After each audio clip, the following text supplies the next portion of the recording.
Sir, mini budget के नाम पर जो मेगा अज़ाब मुसल्लत हुआ अवाम पर, उस हवाले से इस सेनेट से पूछते हैं कि आप अपनी तजावीज़ दें।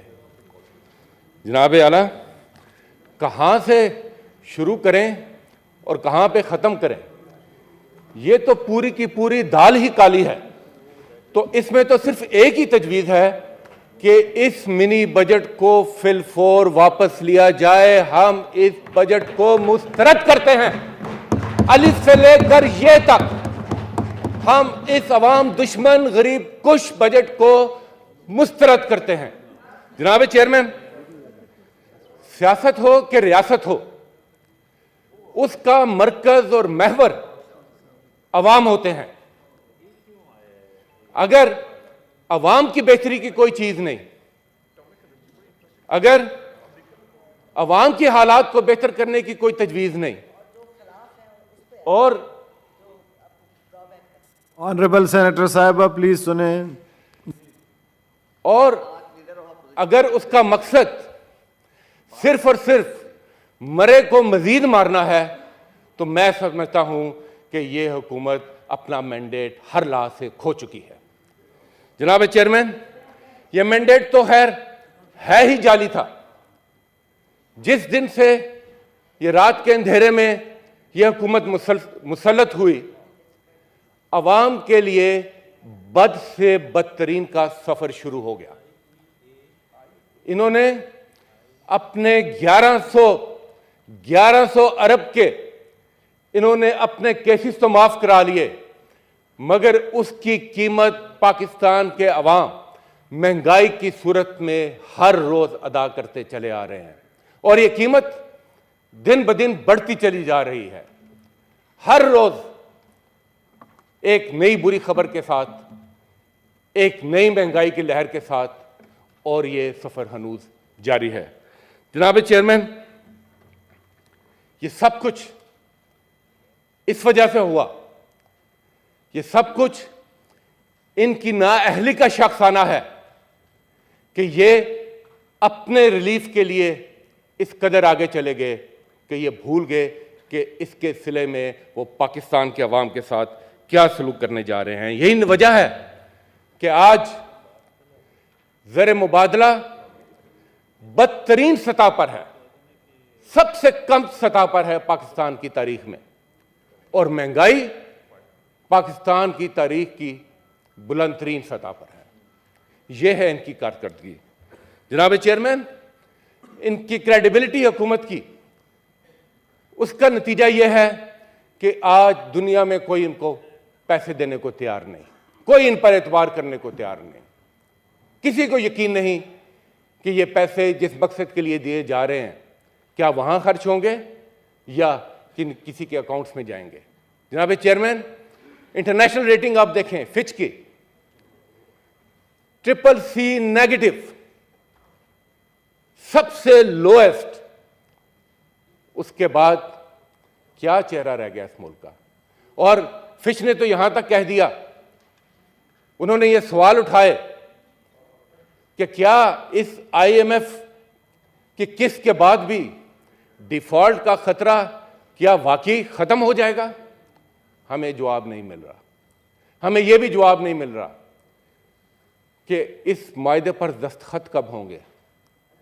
अभी तक दस्तखत नहीं हुए।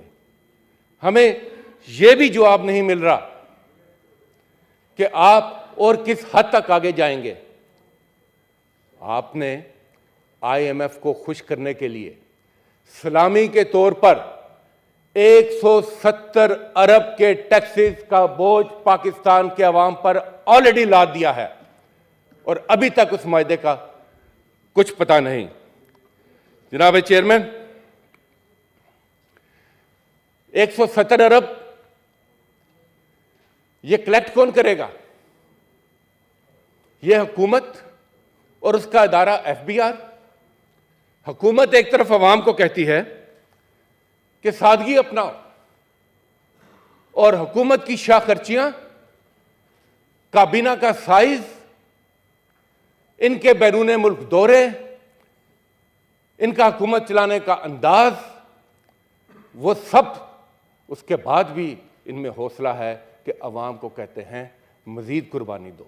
और FBI जिसने ये टैक्स कलेक्शन करनी है, कल की खबर है कि ये पता चला कि FBI ने अपने लिए 155 लग्जरी गाड़ियों के लिए रिक्वेस्ट भेजी है। और किस फंड में से? कर्जे में से।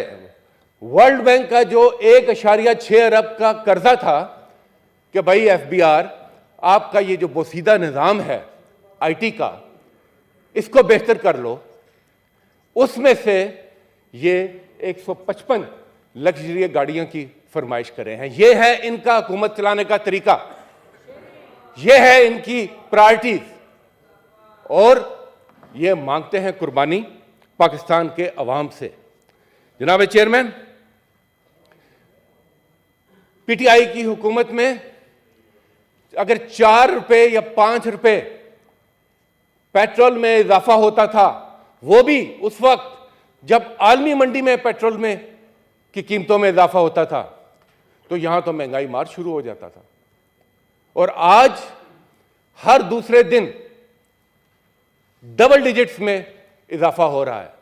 ताज़ा तरीन इजाफा फिर रात के अंधेरे में इन्होंने 22 रुपए का किया, और टोटल अभी तक 122 रुपए का पेट्रोल की कीमत में ये इजाफा कर चुके हैं।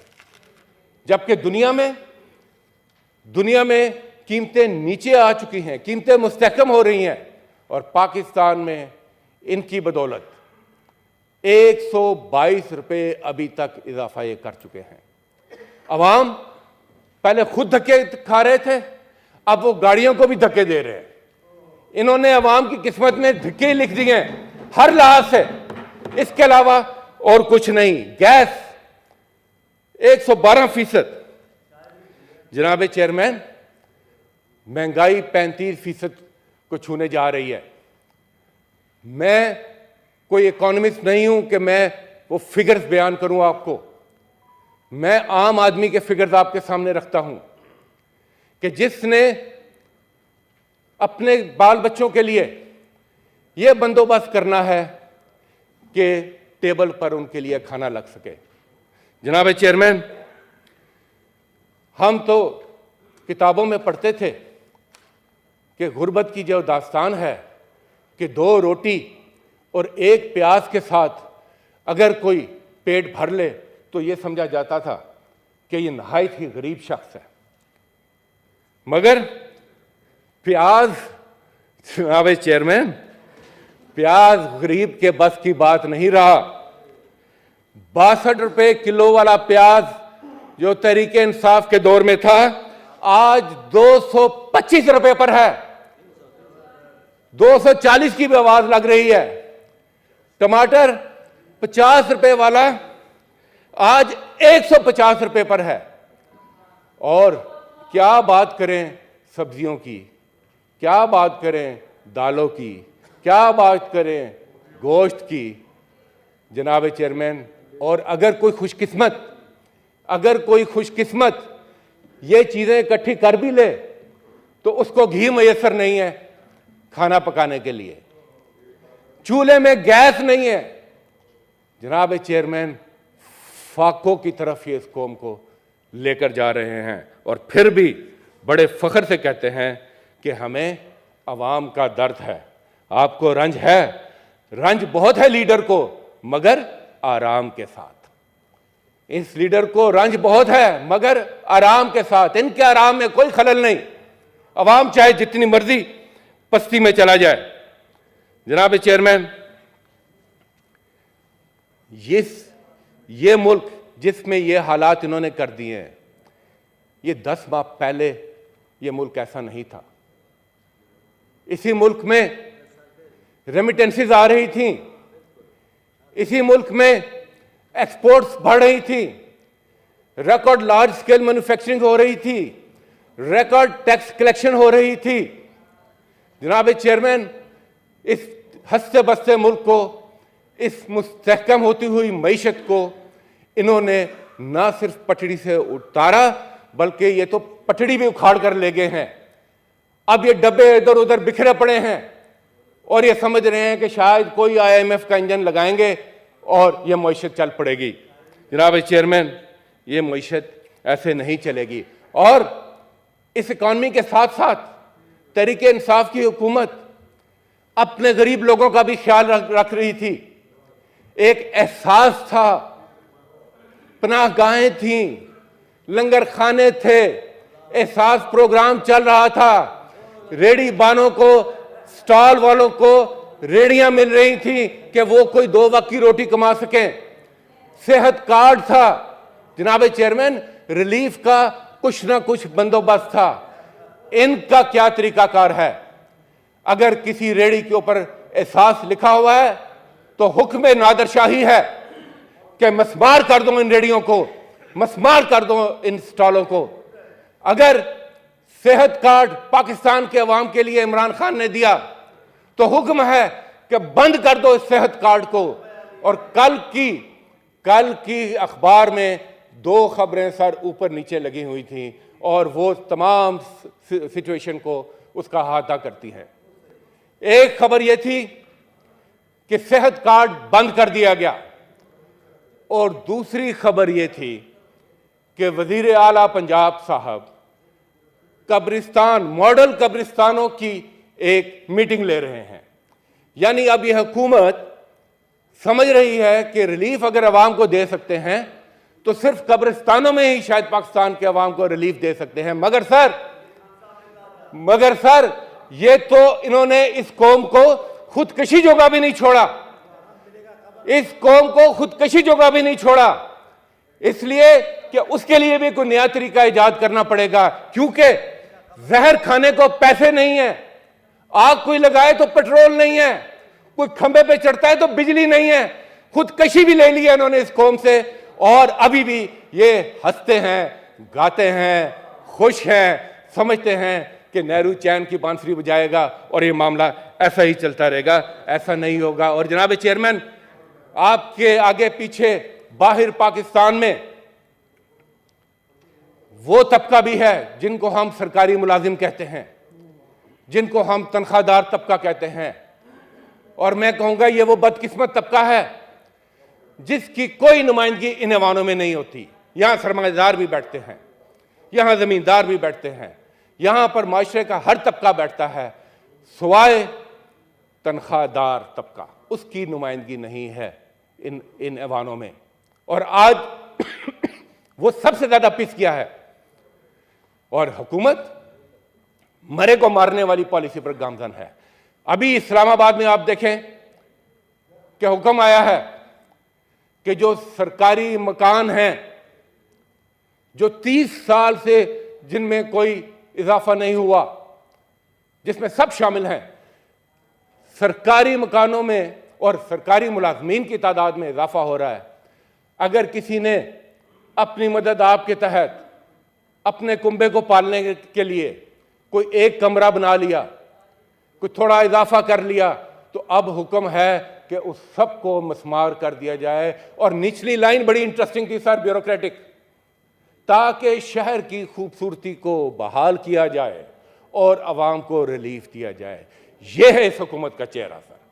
ये जुल्म भी करते हैं, क्रैकडाउन भी करते हैं और किसी को आवाज भी नहीं निकालने देते। ये जो आज अवाम की चीखें हैं, याद रखें, जो अवाम चीख सकते हैं कल आप पर चिंगाड़ भी सकते हैं। उस वक्त फिर आपके लिए कोई रास्ता नहीं बचेगा। जनाब चेयरमैन, एक तरफ ये माशी सूरत हाल है और एक मायूसी का आलम है, एक अजीबोगरीब कैफियत है। किसी माशरे के तबके से आप पूछ लें, उसको कोई रास्ता सुझाई नहीं दे रहा। हां, अगर सिर्फ कोई एक उम्मीद की किरण है तो वो आज भी इमरान खान की सूरत में है। एक शख्स जो ये कौम को उम्मीद दे रहा है कि मैं आपके लिए खड़ा हूं, रोशन उजाले तक का सफर मैं इंशाल्लाह पूरा करूंगा। अब इस हुकूमत की आखिरी कोशिश यह है कि किसी तरह इस उम्मीद की किरण को भी बंद किया जाए। इनकी कोशिश यह है कि किसी तरह इमरान खान को रास्ते से हटाया जाए। इनकी कोशिश यह है कि किस तरह पहले खुद फरार होते थे, अब इलेक्शन से फरार हों। जनाब चेयरमैन, आप देखें कि अदलिया के खिलाफ एक कैंपेन शुरू है। एक वहां से एक रिमार्क आता है, यहां से रिएक्शन आ जाता है, फिर दूसरा रिमार्क आता है, कोई ऑडियो टेप रिलीज हो जाती है। इनके पास ऑडियो वीडियो टेप्स की फैक्ट्री के अलावा कुछ नहीं है। इनके पास एफआईआर दर्ज करने के अलावा कुछ नहीं है। एक जुबान रह गई है, उस पर भी पाबंदी कि आप बोलेंगे तो सुबह आप पर एफआईआर होगी। जनाब चेयरमैन, कल रात को भी आपने देखा, कल रात को यह खबर चली इमरान खान की गिरफ्तारी की। मैं सलाम पेश करता हूं अहले लाहौर को कि किस तरह दीवानावार वो जमान पार्क पहुंचे, इन्होंने रुकावटें खड़ी की, वो रुकावटें रास्ते का धूल बन गई उनके आगे, और इनको अभी तक ये समझ नहीं आई कि इमरान खान लोगों के दिलों में बसता है। इमरान खान लोगों के दिलों में बसता है। किस किस का दिल चीरोगे तुम, किस किस का लहू उछालोगे तुम, कितने सनहा मॉडल टाउन बर्पा करोगे तुम, मगर फिर भी तुम इमरान खान की मोहब्बत को लोगों के दिलों से नहीं निकाल सकते, क्योंकि इसी अवाम के लिए, अपने लिए नहीं, इसी अवाम के लिए उसने गोलियां खाई हैं। उसने सबसे पहले तहरीक में अपना लहू पेश किया है। जनाब चेयरमैन, ये मुल्क है तो सब कुछ है। मैं कहता हूं अभी भी वक्त है कि इस मुल्क को रास्ते पे डाल ले। आपकी हुकूमत फेल हो चुकी है, आपने खुद एतराफ कर लिया है। आपकी लीडरशिप कह रही है ये हमारी हुकूमत ही नहीं है। मैं पूछता हूं, जरा हमें बता दें कि प्राइम मिनिस्टर का ताल्लुक किस जमात से है, वजीर खजाना का ताल्लुक किस जमात से है, वुज़रा का ताल्लुक किस जमात से है? ये हुकूमत आपकी नहीं है तो ये कौन सा आसेब है जो इस मुल्क पर सवार है? बताएं हमें, सवालों का जवाब दें। जनाब चेयरमैन, सर, आइन के मुताबिक आप इनको पता होना चाहिए, लाजिम है कि आप मजबूर होंगे 2 सूबों में कम से कम इलेक्शन कराने के लिए, और अगर आपको मुल्क का थोड़ा भी ख्याल है तो आपको तमाम मुल्क में जनरल इलेक्शन फिल फोर कराने होंगे, ताकि अवाम एक मुस्तहकम हुकूमत की बुनियाद यहां पर रख सकें और वो आइंदा आने वाले मुआशी चैलेंजेस का फैसला कर सके। बहुत बहुत शुक्रिया।